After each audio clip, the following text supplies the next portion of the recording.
Video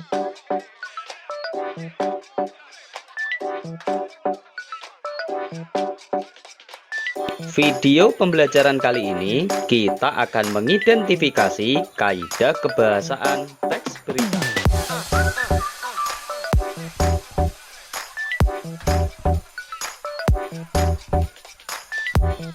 Halo sahabat bahasa dan pembelajar bahasa dimanapun kalian berada, bertemu lagi dengan saya Wawan Yulian dalam channel pembelajaran bahasa Indonesia.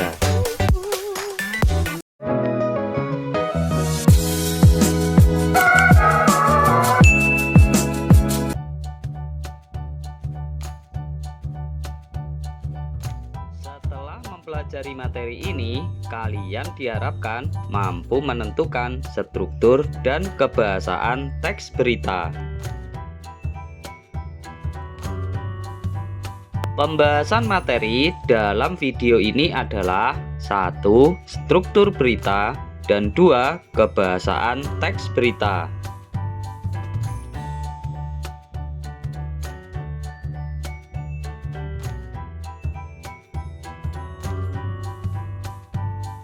A. Mengidentifikasi struktur teks berita. Teks berita memiliki dua bagian, yaitu berupa informasi yang penting dan informasi yang tidak penting. Informasi penting disebut juga pokok-pokok informasi atau unsur-unsur berita yang terangkum dalam rumus 5W plus 1H. What, who, when, where, why, dan how. Sementara informasi yang kurang penting dalam berita disebut pula uraian atau pengantar berita.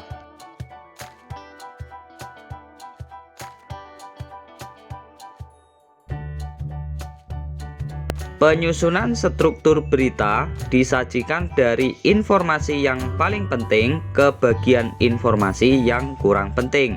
Struktur penyajian yang semacam itulah di dalam suatu pemberitaan disebut sebagai susunan informasi dalam pola piramida terbalik. Bagian awal merupakan bagian pokok dan semakin ke bawah berita itu merupakan perincian-perincian yang sifatnya cenderung kurang penting.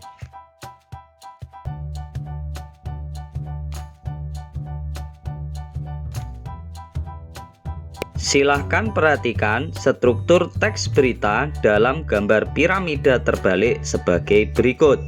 Bagian atas merupakan kepala berita atau lead yang mengenalkan isi berita yang ditulis.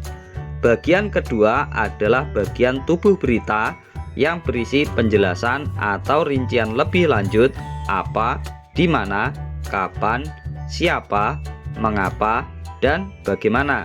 Kemudian bagian akhirnya merupakan bagian ekor berita sebagai penutup berita.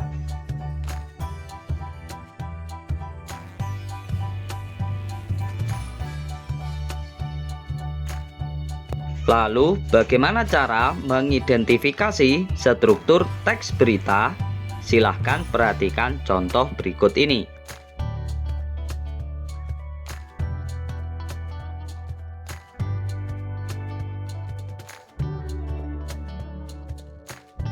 Tim sepak takraw Indonesia raih medali emas Asian Games 18 untuk pertama kalinya.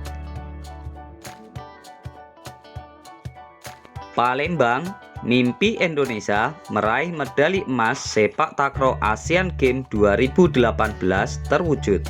Ini sekaligus menjadi sejarah baru di cabang olahraga sepak takraw. Penantian panjang selama 28 tahun sejak keikutsertaan sepak takraw pada tahun 1990 lalu tercapai setelah timnas putra sepak takraw yang turun di nomor kuadran putra berhasil meraih medali emas.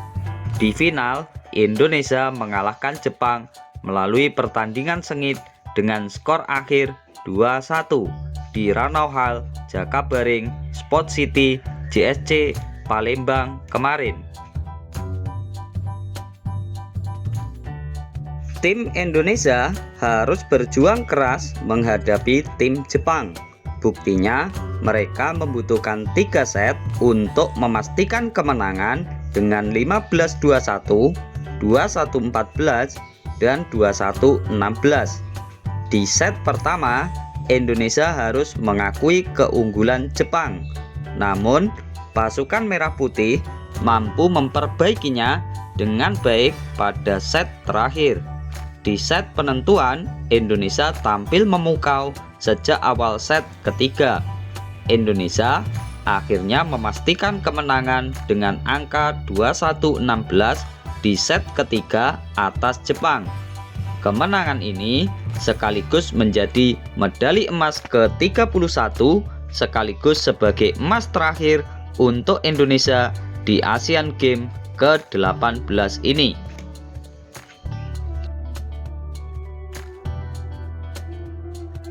Medali perunggu pada nomor ini menjadi milik bersama Vietnam dan Singapura.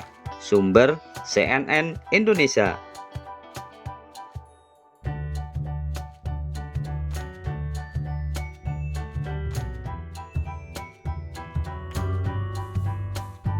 Berdasarkan contoh teks berita tersebut, kita dapat mengidentifikasi struktur teks beritanya sebagai berikut.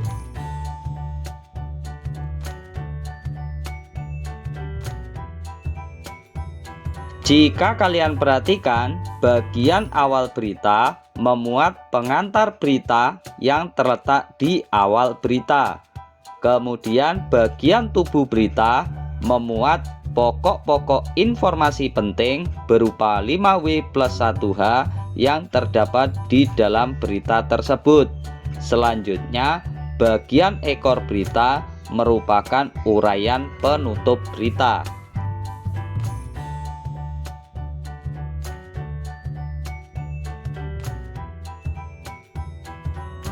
B. Mengidentifikasi kaidah bahasa teks berita. Penyajian informasi dalam teks berita dibentuk oleh kata dan sejumlah kalimat. Penyusunan kata-kata dan kalimat-kalimat dalam teks berita itu memiliki kaidah atau aturan tersendiri. Kaidah-kaidah tersebut dapat dijadikan sebagai ciri ataupun pembeda dengan jenis teks lainnya. Kaidah-kaidah yang dimaksud adalah sebagai berikut.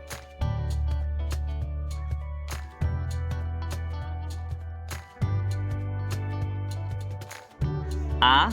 Penggunaan bahasa bersifat standar atau baku. Hal ini untuk menjembatani pemahaman banyak kalangan. Bahasa standar lebih mudah dipahami oleh umum. Bahasa-bahasa yang bersifat populer ataupun yang kedaerahan akan dihindari oleh media-media nasional. Perhatikan contoh berikut. Kata medali adalah bentuk kata baku dari kata mendali. Kata praktik adalah bentuk kata baku dari kata praktek. B. Penggunaan konjungsi bahwa yang berfungsi sebagai penerang kata yang diikutinya. Hal itu terkait dengan pengubahan bentuk kalimat langsung menjadi kalimat tidak langsung. Contohnya, 1. Dalam awal sambutannya, Wali Kota Surabaya mengatakan bahwa tidak ada hal yang tidak bisa, walau kita mau mempersiapkannya dari sekarang. Kalimat 2, Mendikbud mengatakan bahwa ada 2.736 sekolah yang rusak akibat gempa di Palu.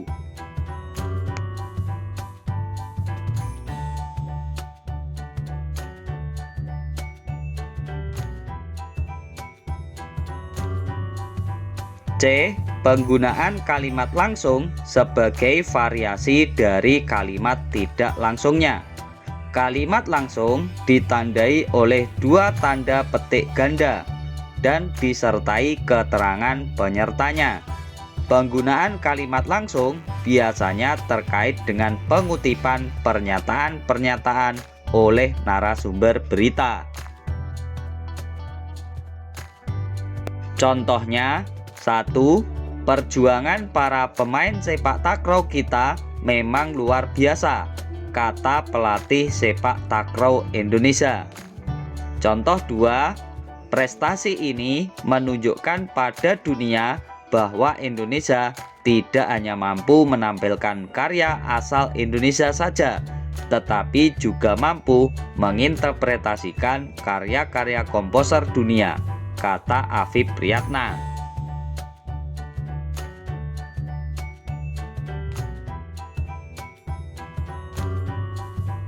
D. Penggunaan kata kerja mental atau kata kerja yang terkait dengan kegiatan dari hasil pemikiran. Kata-kata yang dimaksud antara lain memikirkan, membayangkan, berasumsi, berpraduga, berkesimpulan, beranalogi, dan sebagainya. Contohnya, 1. Keadaan para pengungsi korban gempa di Palu sangat memilukan. Contoh kedua, pelatih sepak takraw Indonesia tidak menyangka bahwa timnya akan banyak merebut medali di kejuaraan ini. Kata memilukan pada contoh kalimat 1 dan kata menyangka pada contoh kalimat 2 tersebut merupakan bentuk penggunaan kata kerja mental.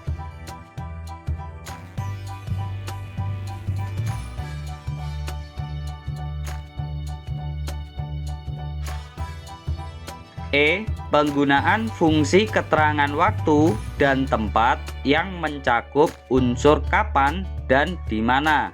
Contohnya, 1. Kemenangan ini sekaligus menjadi medali emas ke-31 sekaligus sebagai emas terakhir untuk Indonesia di Asian Games ke-18 ini. Kalimat 2. Wali Kota Surabaya Tri Risma Harini memberikan motivasi kepada ribuan peserta anak didik kesetaraan dari Pusat Kegiatan Belajar Masyarakat PKBM dalam acara penguatan pendidikan karakter di Graha Sawunggaling, Surabaya, Minggu.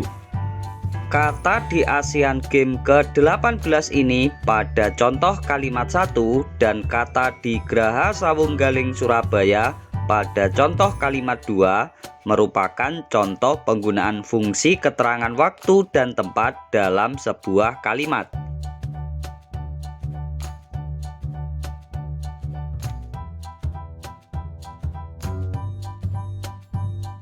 F. Penggunaan konjungsi temporal atau penjumlahan seperti kemudian, sejak, setelah, awalnya, akhirnya. Hal ini terkait dengan pola penyajian berita yang umumnya mengikuti pola kronologis atau urutan waktu.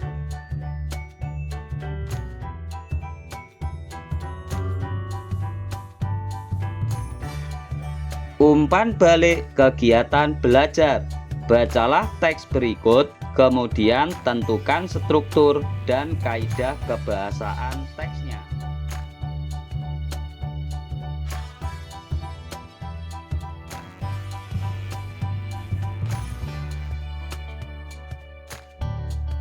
Mencium wangi budidaya durian musangking.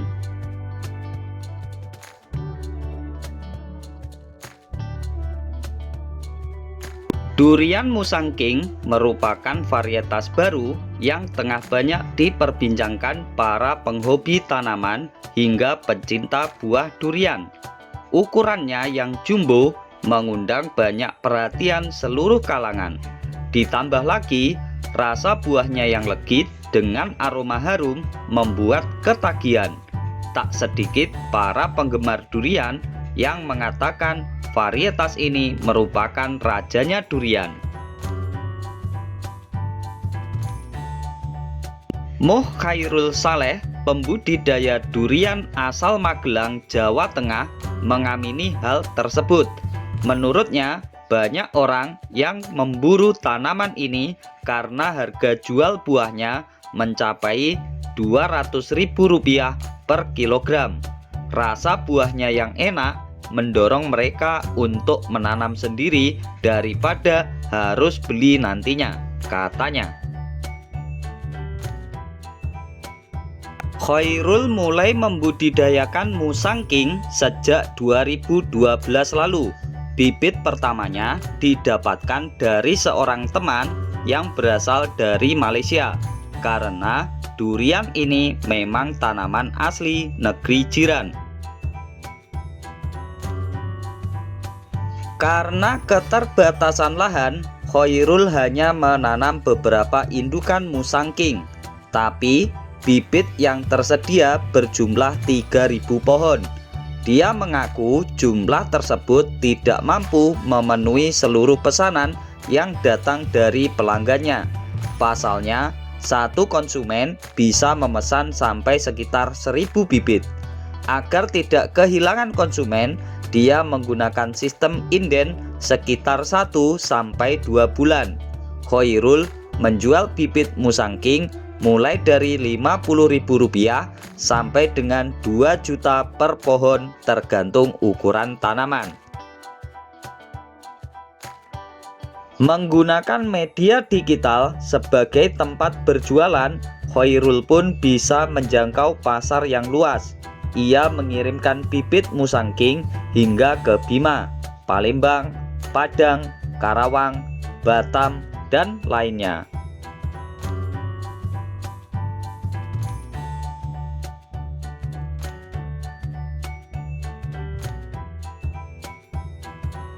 A. Silahkan tentukan struktur teks berita tersebut dengan menggunakan panduan tabel berikut.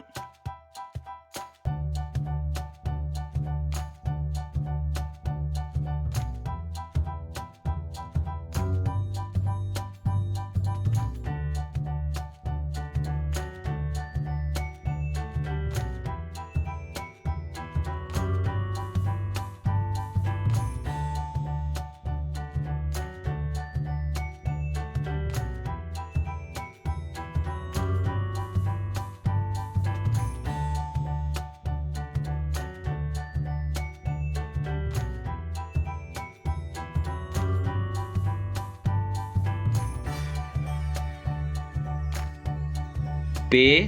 Silahkan tentukan kaidah kebahasaan teks berita tersebut dengan menggunakan panduan tabel berikut.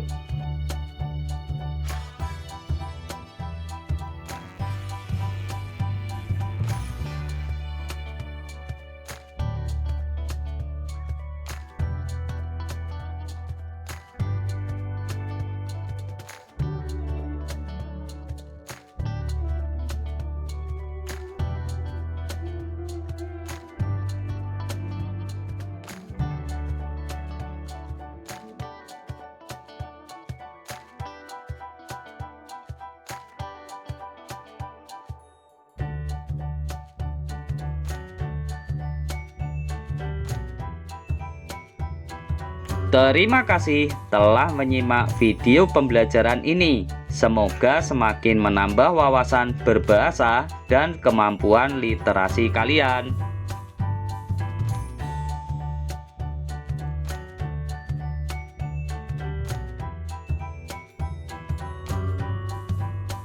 Jangan lupa berikan dukungan kalian terhadap video pembelajaran ini dengan cara memberikan subscribe, like, dan share video ini ke teman-teman kalian agar kita dapat belajar bersama tentang materi-materi pembelajaran bahasa Indonesia yang lainnya.